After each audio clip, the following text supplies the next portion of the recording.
Welcome back. The ANC's share of the electoral vote in eThekwini Municipality has fallen below 50% for the first time in decades. You'll recall there's been a lot of shocked reaction from the party this week. It could only amass 42% of the vote and 96 seats in the council. This marks a significant drop from the 56% outright majority the ANC enjoyed in the municipal elections in 2016. Let's speak to the party's provincial chairperson, Sihle Zikalala, who's joining us live tonight from eThekwini, I believe. Mr. Zikalala, very good evening to you. Thank you so much. So coalition talks on the cards for you for the first time in eThekwini. Have you found a partner? Well, we are still engaging and will continue to engage with possible parties that could help us to establish government not only in eThekwini but in all other hung municipalities, especially where the ANC is in majority. But our engagement is guided also by the strategy and the direction from the National Executive Committee of the ANC and the leadership nationally. So we are working around the framework and guided by the leadership to ensure that when we establish that coalition, it becomes effective and respond to the expectations of the people, especially on the issue of service delivery. And as far as people with whom you are aligned then at policy level, would the IFP be at the front of that line, especially given the gains they've made in this election? I mean, they've, for all intents and purposes, given you a bloody nose. Well, we think that as the ANC, we can collaborate with any party or parties that share a common vision, especially when it comes to building a non-racial, non-sexist and democratic society. So and are you speaking to anyone directly? Well, we would not at this stage, because various parties are still engaging.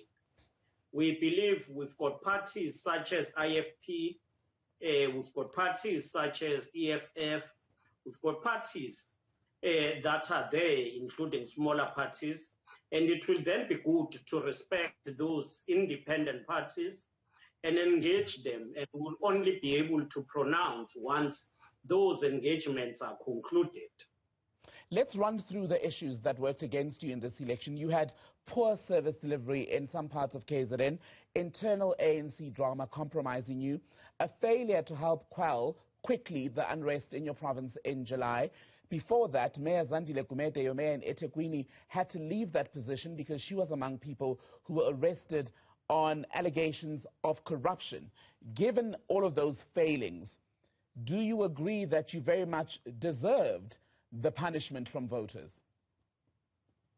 Well, I wouldn't say we very much deserved the punishment, but I think we should approach the matter from the fundamental understanding on why people struggle. People struggle so that they survive. And the main challenge that is facing the country, and us as the province included, is the whole issue of unemployment and poverty. Besides political issues, internal political issues, the first issue that affects the citizens of South Africa, which brings disillusionment amongst the people, is the issue of unemployment and poverty. And that discourages people to go out and vote. Then adding to that primary challenge, adding to that will be internal issues, subjective issues, whether you talk of challenges of corruption, internal infighting within structures, lack of providing service delivery. So I think you are correct in saying these are issues, but the most critical issue that faces the society is the whole issue of unemployment and poverty. And which people as the ANC have chosen not to vote for you, pardon me, people have chosen not to vote for you because they clearly feel you failed on that score. Do you accept that? Well, we will accept that, and we have to accept that they believe we have not done enough to provide jobs, to fight unemployment and poverty. And we must accept that with humility. But then we must work with speed to create jobs, to ensure that people feel that the government is dealing with their plight of poverty, and then deal with subjective issues of internal disputes and tensions, deal with issues of providing services with speed. So it's a totality of factors, but the primary one from where we stand is the whole issue of unemployment and poverty. But then that is why you could argue that the people feel you are incapable of reforming and getting this right, and they feel you failed over the past 5 years. That's why they've either gone IFP or chosen not to vote altogether. And some are saying this is the beginning of the end of the ANC's grip of electoral majority in KZN. Well, you are dealing with forecast. So people are saying this is the beginning of the end. Well and fine, let's take that as one assumption. But some will say this is equally a call on the ANC leaders to do things differently and to respond to challenges that are facing the people urgently. And therefore, the ANC needs to fix those issues. It needs to develop strategies to create jobs as quick as possible. It needs to find strategies to deal with poverty. It needs to develop strategies and plans, concrete plans, to render service delivery with speed. It needs to ensure that it builds and renew itself internally. So while others will say it is the beginning of the end of the ANC, but the reality is that it is a call for the ANC to start, do things differently, and act with speed. The reality is that you are in trouble, though, because in 2016, you got close to 57% of electoral support in local government elections. This year, you're down to just about 41%, so it's not looking good. Some are, in fact, saying that you yourself and the broader provincial executive should indeed resign because you failed to lead the ANC to electoral victory by outright majority. Why won't you resign? Well, there is no one in the ANC who is leading the ANC by force. Leaders of the ANC are elected by structures of the ANC. So if branches of the ANC feel so, they know the process to petition the organizational structures for structures to convene a platform to discuss those issues. Now, the problem is when you take general feeling of the people, including those who are not in structures of the movement. The issue of dealing with problems of the ANC does not lie with one individual leader or with one structure. It needs all of us to sit down, look on challenges, because if you mean that the leadership must resign, you mean that the leadership from the province, from regions, and from branches. So you are effectively collapsing the ANC, because these were local elections. They were fought in each and every ward. So I think we must be objective in our engagement. Speculations are fine, but the ANC, through its proper platforms, will engage with shortcomings. We are not running away from the reality, and the reality is the decline of the ANC is indeed, as you are saying, a trouble, a challenge for the ANC, for the liberation of the people, because the ANC is in a course of the struggle for liberation. And that struggle is not over. And the lack of electoral support for the ANC compromises the effort of driving that liberation struggle. But you don't believe that the ANC 15% or so drop in electoral support for a party led by you and the other members, the other leaders at ward, at district level, warrants the sort of accountability that would see you saying, as a leadership, personally, we feel we failed you, and therefore, let's leave it perhaps to more capable, more competent, more united people to carry the cause forward? It is structures that can then discuss that at an appropriate... But personally, you don't feel there's a need? No. The problem is that you are trying to liberalize the ANC, which is wrong. The ANC is not about individuals.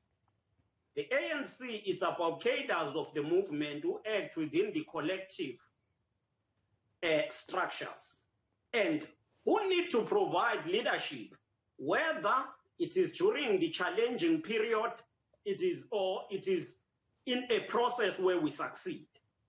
We had a setback in 1994 where we couldn't win, only KwaZulu-Natal, and we never raised the issue of whether people who were there, the leadership, ourselves who were in branches at that time, should resign or not. So I don't think that the issue you are posing, your question, is quite relevant. And it is not a question for public debate. It is a question that even if you will feel that you want to resign, you can only do that within structures of the movement. Can I ask you a different question, Mr. Zikalala? I don't agree with you on that point of trying to debate the issues of ANC structures outside the structures. Can I ask you a different question then? And that's this question. What does accountability for electoral losses, poor governance in some of the municipalities, division in the organization, change of mayor that was forced by corruption allegations which implicated some other people who are close to or within the ANC, what does accountability for that sort of position in KZN look like to you? Well, the first point to answer that is to say, who is the ANC? And if you will understand the ANC from its constitution, its tradition and evolution, you will understand that the ANC is the members of the ANC, inclusive of the leadership. And therefore, if you've got such issues, accountability must be the leadership going to members' account and say, during our era, we have faced these shortcomings, and we present them to you. What is your view on these? So let's allow that internal process to unfold within the movement, within the structures of the ANC. Okay, we're almost out of time, you and I. I want to ask you about something. I'm not sure if you've seen it. We've been reporting in the last hour that there was a shootout at a councillor's office in the KwaMashu area today. The councillor is not among the people wounded or, well, we're told that one of the attackers was killed. Have you heard about that, and what's your reaction?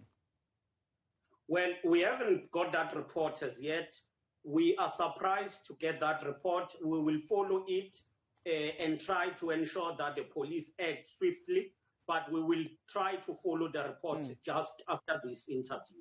So the police, and I did ask the Durban Metro Police if they believe it was politically motivated. They said they can't say at this stage. But do you worry, as someone who's been involved in politics in KZN and seen how dangerous it can get, do you worry about potential post-election violence and that possibly being fanned by the fact that you now have these high stakes with coalition governments that need to be set up in so many municipalities?